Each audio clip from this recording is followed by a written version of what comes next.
పిల్లలకు మనం ఇవ్వగలిగిన విలువైన ఆస్తి చదువు మాత్రమేనని, అదే వారి జీవితాన్ని ఉన్నత శిఖరాలకు తీసుకువెళ్లగలుగుతుందని విశాఖ ఉత్తర ఎమ్మెల్యే విష్ణుకుమార్ రాజు అన్నారు. విశాఖ బాలయ్య శాస్త్రి లేఅవుట్లో ఉన్న శ్రీ నవోదయ స్కూల్ కాలేజ్ను ఆయన ఈ రోజు ప్రారంభించారు.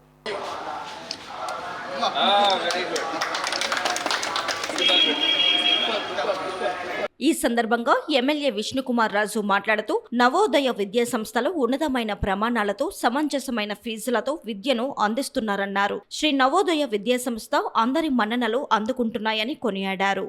ఈరోజు Shri Navodaya school cum college ఇక్కడ నార్త్ నియోజకవర్గంలో బాలయ్య శాస్త్రి లేఅవుట్లో ఇనాగ్రేషన్కి నన్ను పిలవటము నాకు చాలా ఆనందదాయకం. ఎందుకంటే స్కూల్స్ అనేది పిల్లలకి చాలా చాలా ఇంపార్టెంటు.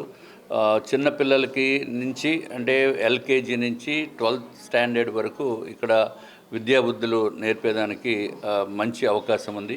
అత్యంత రీజనబుల్ రేట్స్ తోటి వారికి ఆల్రెడీ ఎక్స్పీరియన్స్ ఉంది. ఇప్పుడైతే రీజనబుల్ రేట్స్ తోటి నడుపుతున్నారు.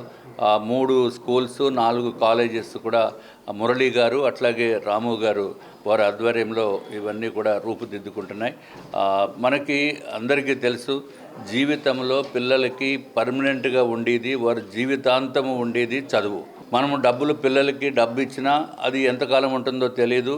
ఎవరు కూడా పర్మనెంట్గా ఉండేది కాదు. కానీ ఎవరికి కూడా పర్మనెంట్గా ఉండేదానికి అవకాశం లేదు. ఎందుకంటే వాళ్ళ తల్లిదండ్రులు 50 సంవత్సరాలు 70 సంవత్సరాలు ఉంటారు. తర్వాత వీళ్ళ పిల్లలు పెద్ద అయ్యాక తల్లిదండ్రులు న్యాచురల్గా జరగవలసిన ప్రక్రియ జరుగుతుంది. కానీ జీవితాంతము ఉండేది చదువు మాత్రం ఒక్కటే ఉంటుంది.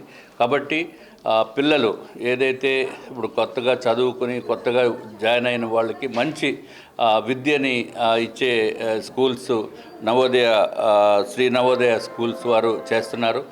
చాలా రీజనబుల్ రేట్స్. అట్లాగే మొన్న వచ్చిన రిజల్ట్స్లో కూడా 1000 మార్క్స్కి 990 మార్కులు రావటం అనేది చాలా చాలా సంతోషం. వీరేంటంటే పెద్ద పెద్ద అడ్వర్టైజ్మెంట్స్ ఇచ్చి పబ్లిక్ని లేకపోతే ప్రజల్ని అట్రాక్ట్ చేసే పనులు చేయటం లేదు. కేవలము వాళ్ళ ఆ డబ్బు అంతా కూడా ఆదా చేసి పబ్లిక్ దగ్గర తక్కువ రేట్లతోటి వారు స్కూల్ ఫీజులు పెట్టి నడపటం అనేది చాలా సంతోషము. వారికి నా యొక్క ధన్యవాదములు తెలియజేసుకుంటూ అట్లాగే స్కూల్కి మేనేజ్మెంటు టీచర్సు అందరికీ కూడా నా యొక్క శుభాకాంక్షలు తెలియజేసుకుంటున్నాను. వారు ఇంకా మంచి అభివృద్ధిలోకి రావాలని చెప్పి నేను మనస్ఫూర్తిగా కోరుకుంటున్నాను. శ్రీ నవోదయ విద్యా సంస్థల కరెస్పాండెంట్ రాము మాట్లాడుతూ 2014లో తమ విద్యా సంస్థను ప్రారంభించామని, ప్రస్తుతం నగరంలో 4 కాలేజీలు 3 స్కూల్స్ను నిర్వహిస్తున్నామని తెలిపారు. నా పేరు రాము. నేను శ్రీ నవోదయ విద్యా సంస్థల యొక్క సెక్రటరీ కరెస్పాండెంట్స్ అండి. ఇది కాలేజ్ అనేది 2014లో స్టార్ట్ అయ్యింది. సో 2018 అనేది జూనియర్ కాలేజ్ కింద రూపుదిద్దుకొని ఈరోజు విశాఖపట్నంలో 4 కాలేజీలు 3 స్కూల్ కింద మనం నడపడం జరుగుతుంది. ఈరోజు గురుద్వార్ దగ్గర బిఎస్ లేఅవుట్లో స్కూల్ కమ్ కాలేజ్తో కొత్త బిల్డింగ్ ఆవిష్కరణ చేయడం జరుగుతుంది. ఏదైతే ఇప్పుడు ఈరోజు ఓపెనింగ్ ఉందో ఇందులో ఎల్కేజీ నుంచి 10th క్లాస్ వరకు మరియు ఇంటర్మీడియట్, దాంతోపాటు కాంపిటేటివ్ ఎగ్జామ్ ఏదైతే ఉందో ఐఐటి అండ్ నీట్ కూడా కొనసాగించడం జరుగుతుందండి. సో ప్రతి ఒక్కరు కూడా ఇంతవరకు ఆదరించినందుకు వాళ్ళందరికీ కూడా ప్రతి తల్లిదండ్రులకు టీచర్లకు అందరికీ కూడా కృతజ్ఞతలు. ఈ యొక్క కొత్త బిల్డింగ్ ఆవిష్కరణకి వచ్చినటువంటి మా నార్త్ ఎమ్మెల్యే విష్ణుకుమార్ రాజుకి గారికి ప్రత్యేకమైన ధన్యవాదాలు.